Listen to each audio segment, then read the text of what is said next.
Welcome to the Man of Recaps. This is the Legend of Korra, full series recap. In The Last Airbender, Aang and Team Avatar defeated the Fire Lord and saved the world. On the burned section of the Earth Kingdom, they built Republic City, where people of all nations could live together in peace. Aang lived a long, happy life, but eventually the Avatar cycle of reincarnation continued into Korra. She's a real physical, bustin' fists blazing kind of Avatar. She spent her life so far at her home in the Southern Water Tribe, training with the members of the White Lotus, including Katara, who must be real old now. She's already mastered 3 of the 4 elements. The only one left is air, but who's gonna teach her airbending? Aang was the last airbender. Luckily, Aang had an airbending kid. It's Tenzin, who's already got 3 young airbending kids of his own. He takes Korra with him back to Republic City, a shining beacon of modern times. Yeah, technology's progressed very quickly since The Last Airbender. Korra immediately starts fighting some local gangs, but the city doesn't need her help. They've got a highly trained police force of metal benders. They use long metal cables, which at first I thought was weird until I realized that's the easiest way to carry a lot of metal on you. Yeah, our girl Toph from The Last Airbender, after she invented metal bending, founded the Republic City Police Force. Current chief is Toph's daughter, Lin Beifong, and like her mother, she's kinda grumpy. On Air Temple Island, Korra's beginning her airbending training, but she's not really the meditating type. The airbending philosophy of don't attack, evade is not really her style. What is her style is the wildly popular Pro Bending League. Yeah, they've turned bending into an organized sport. She befriends Earthbender Bolin, who's the real nice funny guy type. He's on the fire ferrets named after his animal companion, Pabu. His brother's a firebender named Mako, who much like Zuko is a real serious angsty boy type. Conveniently, they just lost their waterbender, so Korra joins the team, and organized sports turns out to be the perfect way for her to understand the concepts of airbending. But there's a new danger growing in Republic City, a group called the Equalists, non-benders who are sick of being oppressed by the bending elite. They're led by their super cool masked leader, Amon. And somehow he has the ability, just like Aang did to Fire Lord Ozai, to take people's bending away permanently. Meanwhile, the Fire Ferrets have won their way into the championship tournament. Unfortunately, they don't have enough money to pay the entrance fee, but that changes when Mako gets hit by a scooter driven by an absolute knockout, Asami. She's a huge pro bending fan and conveniently super rich. Her father, Hiroshi Sato, is one of the biggest industrialists in the city and agrees to sponsor the Fire Ferrets. So the team is doing great until Korra confesses her crush on Mako, but Mako just started dating Asami. Awkward. But Bolin has a crush on Korra and she agrees to go out with him, which makes Mako jealous, and he confesses he likes Korra, and they kiss right when Bolin sees. It's a mess and it ruins their team chemistry. Eventually they agree this love square thing is dumb, let's all just be friends. Now Korra doesn't like Asami at first. She's jealous about Mako and thinks she's just a sissy rich girl. But actually Asami's a huge badass who likes extreme sports, and soon she and Korra are BFFs. But turns out Asami's father is working for the Equalists. Yes, a bender killed his wife and it turned him into a villain. He's built these epic robots designed to take down benders, and they're made out of platinum so metal benders can't bend them. He's like, Asami, join me on the dark side. But she's like, no thanks, Pops, I'm gonna be a good guy. So she and the gang make it their mission to take down the Equalists, and they form the new Team Avatar. They're not riding around on a fluffy animal though. They got a sweet sports car and a super cool steampunk vibe. Councilman Tarlok is also committed to fighting Amon, but he's clearly just using this to gain power for himself. Pretty soon Korra finds out he's a villain, but not just any villain, he's a bloodbender. Yes, the terrifying technique we learned about in The Last Airbender, where you bend the water in a person's body to control them. He locks Korra in his basement, where she finally succeeds at meditating and meets a grown-up Aang. Oh, he got hot. He was working with Police Chief Adult Toph and Councilman Adult Sokka to take down a notorious gangster who turns out is a prodigy bloodbender, can do it not during the full moon and without even moving. Aang eventually goes Avatar state and takes his bending away. Turns out Councilman Tarlok is his son back for revenge. But you know who hates all benders? Amon. And somehow bloodbending doesn't affect him. Oh, he takes this guy's bending away. One villain down, but Amon's the bigger threat. With Asami's father's help, he's got an army and has taken over the city. But Republic City's got an army of their own, led by General Iroh, Zuko's son. Tell her we will be arriving in 3 days' time, and that I look forward to winning back Republic City together. Unfortunately, Asami's father has just invented airplanes and wipes out their whole fleet. So Korra and Mako use a stealth approach where they find a locked up Tarlok who explains that Amon is his brother. Yeah, their father escaped and started a new life where he had 2 sons and tried to teach them the art of bloodbending to come back and get revenge. Amon especially got very good at it and found a way through bloodbending to take people's bending away. And now he's got Korra. Oh no, it's happening. Yes, he's taken away the Avatar's bending. But wait, what's this? An airbending punch. Yeah, she had never airbended before, so I guess he couldn't take it away. And with that, boom, blasts him out the window. Amon's exposed as a waterbender and loses all his followers, so he's got a piece out of there. He grabs his brother with a speedboat, and it's like, yes, brother, we'll come back together and conquer the city later. But Tarlok realizes now he and his brother are the bad guys, and so what's this? Oh, a brother murder-suicide. Heavy. Korra's bending, though, seems to be permanently gone until she meets Adult Aang. He's like, what's up, girl? Me and all your past lives are here to help. Unlocks your bending, and yeah, Avatar's back in action. She and Mako start making out, and that's the end of book 1. In book Two Spirits. Korra goes home to the Southern Water Tribe for the annual Spirits Festival. Unalaq, the chief of the Northern Water Tribe, comes too. That is Korra's father's brother, and they don't like each other. Unalaq brings his twin kids with him, Eska and Desna, and Bolin's got a huge crush on whichever one's the girl. She is in fact voiced by Aubrey Plaza and is one of the best characters in the show. You amuse me. I will make you mine. You mean like a boyfriend or like a slave? Yes. Win me prizes. Bolin may have bitten off more than he can chew here. He spends the season trying to dump her, but she does not let him. Meanwhile, Unalaq is a real party pooper. He's like, this fun festival disgraces the spirits. He may be right though, because that night a dark spirit attacks, and only Unalaq knows the way to disperse it. He's like, Avatar, I need your help to restore balance. We've got to go down to the Southern Spirit Portal where you can use your Avatar powers to boom, reopen it. So the day is saved. But the next day, Unalaq's whole army arrives and occupies the Southern Water Tribe. He's like, trust me, I'm a good guy, but it's soon apparent he's not. Meanwhile, Asami is running her father's company and has a meeting with another wealthy industrialist, and the best character on the show, it's Varric. He is a wacky, insane genius, basically Tony Stark on steroids. Okay, here come the ideas. Fast and Furious. Radio for pets. Hand shoes. He's never far from his assistant, Julie, and has this catchphrase. Julie, do the thing. He and Team Avatar escape on his yacht back to Republic City where they try to convince the president to help. But he's like, hey, I can't intervene in internal Water Tribe affairs. Mako actually takes the president's side. He's become a Republic City cop and chooses his duty over Korra, so she dumps his ass. She's going back down to fight Unalaq herself, but a giant dark spirit comes and eats her. Varric takes Bolin under his wing. He's making propaganda films about the Water Tribe Civil War and casts Bolin as the lead. He's Black Top, the hero of the South! About one day after Korra leaves, Mako and Asami get back together. Mako's investigating a bombing and finds out that the pyrotechnics in the movie is the same remote detonator that Varric invented. Yes, Varric is the bad guy, but he can't prove it. Varric has him framed and arrested. Korra wakes up on an island with amnesia and has a spirit vision quest to learn about the first Avatar, Wan. In ancient times, humanity lived on giant lion turtles who would give them the power of bending temporarily to defend themselves against the spirits. Wan eventually befriended the spirits, and when he saw these giant kite ones fighting, decided to break it up, but that was the evil Vaatu, and now he's let it escape. The good spirit, Rava, is like, hey, I need your help. See, normally humans can only have one type of bending, but if I give you some of my power, you can have multiple at a time. So Wan traveled around to the lion turtles, got all the bending, and mastered all the elements. So on the day of harmonic convergence, Wan and Rava came to face Vaatu, and with their powers combined, Avatar State managed to seal him away for good. And they closed the portals to the spirit world so Vaatu could never escape. So thus began the legacy of the Avatar, charged with keeping balance in the world, and it's Rava's spirit that passes on and reincarnates him when he dies. Tenzin, meanwhile, has been on vacation with his family, including his siblings. Yeah, Aang and Katara had 2 other kids. He's the only airbender though. His sister Kai is a waterbender, and his brother Boomy is not a bender, but he is insane and hilarious. Eventually, Korra comes back with the bad news that Unalaq's gonna release the evil spirit and take over the world or whatever. Tenzin tries to help Korra meditate into the spirit world, but it's actually his oldest daughter Janora who has the natural connection to the spirits. And who does Korra meet in the spirit world but Uncle Iroh? Apparently near the end of his life, he decided to abandon his body and come to the spirit world for permanent retirement, and in true Uncle Iroh fashion, he gives Korra some good tea and good advice. You will find that if you look for the light, you can often find it.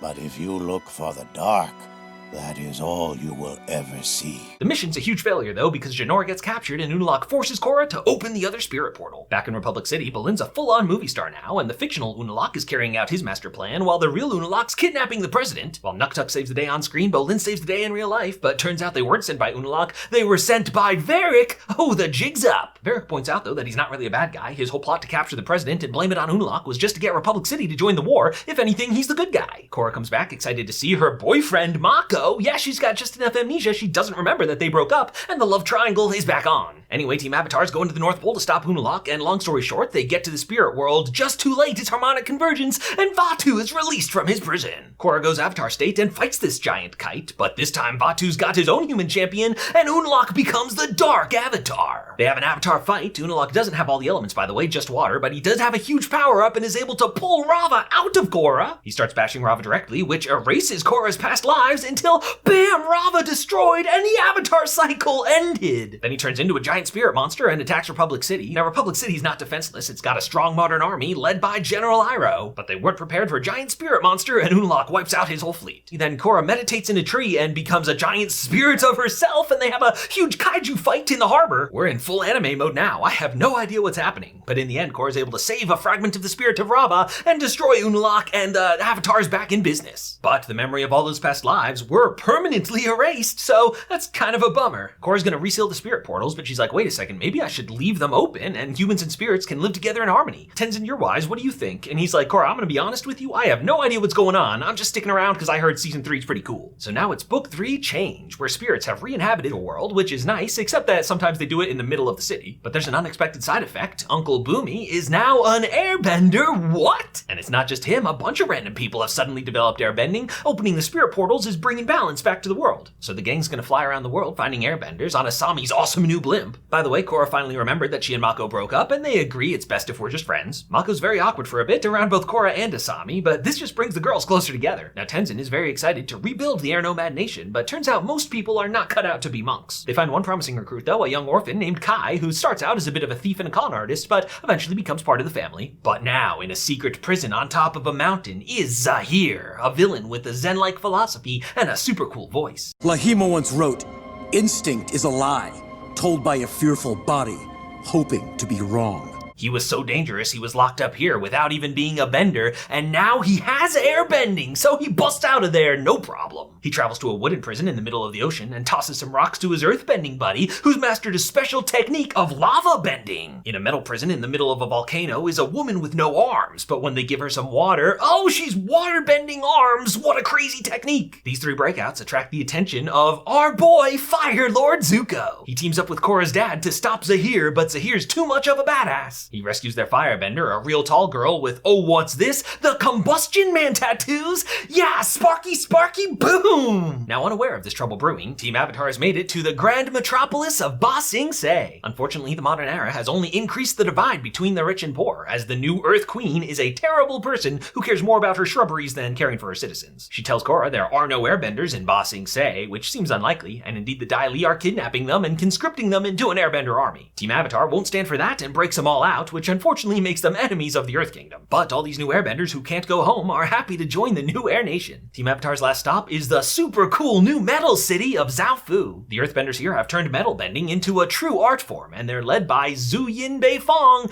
Yes, that is Toph's other daughter. She and her sister Lin do not get along though. It's a whole thing going back to their childhood, and eventually they fight it out and then make up. Zhu Yin teaches Korra metal bending, which she picks up pretty quickly, but Bolin can't pick it up at all. But he does pick up her daughter Opal, a real nice girl. They hit it off, and turns out she's the new airbender they're here to recruit. But Zahir's gang shows up with a dastardly plot to kidnap the Avatar, and it turns into an epic fight. Long story short, Korra tracks him to the spirit world, where he explains he's a member of the Red Lotus. According to him, the White Lotus has been corrupted. They're now just pawns of the establishment that keep people oppressed. The Red Lotus is all about true freedom, which in his mind is anarchy. Korra's like, governments are bad sometimes. In fact, the villains have been corrupt politicians in every single season so far. But also, you go around killing people, so clearly you're the bad guy. There's some more shenanigans I'm not going to get into, but basically Zahir gets to the Earth Queen and uses his new airbending powers to, create a vacuum and suffocate her. And with the Earth Queen dead, he incites an anarchist revolution in Ba Sing Se. Then he kidnaps the new airbenders, but Daddy Tenzin ain't messing around.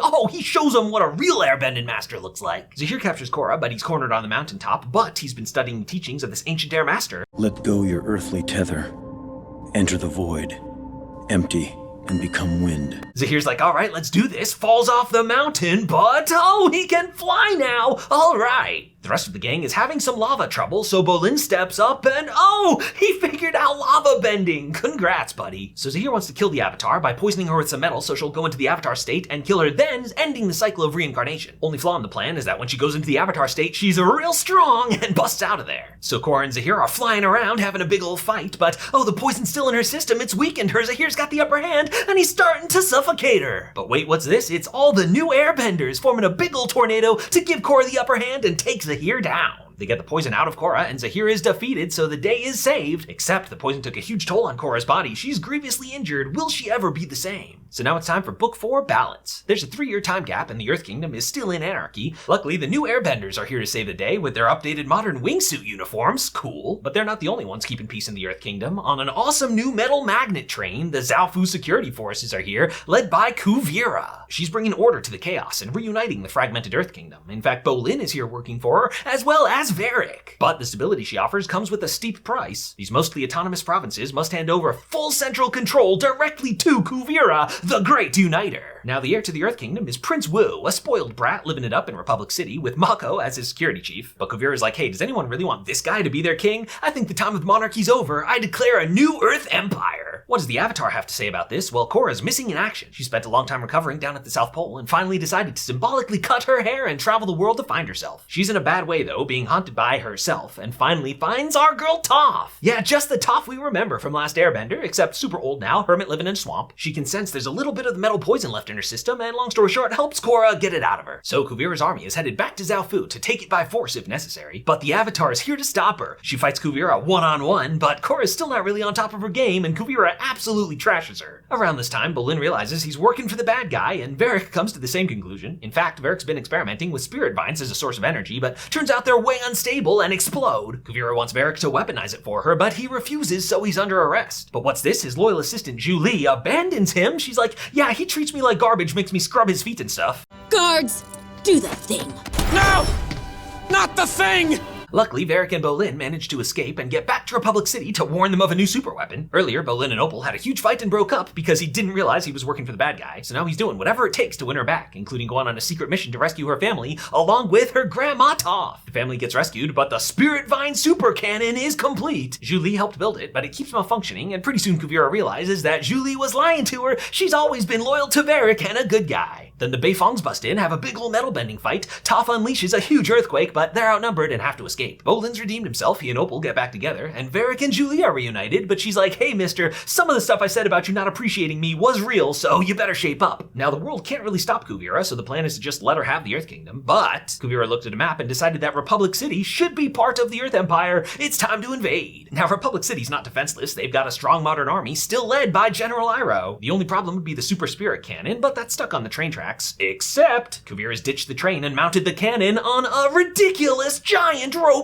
And once again, it immediately wipes out General Iroh's fleet. It's up to Team Avatar to stop this thing, but it is pretty much invulnerable. Luckily, we've got 2 super geniuses on our team, 3 if you count Asami's dad who's released from prison. They build a hummingbird robot with lasers that can cut through platinum, and Asami's dad has to sacrifice himself to save the day. With the way inside, Team Avatar leaps into action. Korra goes for the rematch with Kuvira and does a lot better this time. Then Mako hits the Spirit Vine engine with lightning and blam! Blows this robot apart. Kuvira escapes to the Spirit Forest, where guess what landed? The cannon! Boom! Point blank blast, Avatar state block, and explosion! It unleashes so much spirit energy that a new spirit portal opens up right here in the middle of the city. Korra and Kuvira land in the spirit world, where it's like, so you recognize you've become the bad guy in this situation, right? And she's like, yeah, I kind of realized. So Kuvira surrenders, and the day is saved. When things were looking bleak, Varric proposed to Julie, admitting that she's more than his assistant, she's his partner. So the series ends with a big wedding. You may now do the thing. Korra and Mako do not rekindle their romance, though. It's been too much. They're just friends. It's actually Asami that Korra's talking to at the end. It's like, you know what, screw the boys. Let's go on a girl's vacation to the spirit world. And what's this? They're holding hands. Whoa! This isn't coming out of nowhere, though. The attraction has always been there between them, and it's always Asami that Korra turns to at her lowest points. It's been apparent their friendship's been grown into something more for a while now, so more power to them. And that's where Legend of Korra comes to an end. Hit that subscribe button for more of the best recaps of TV and movies, and click the join button to support the channel and be a recap champion.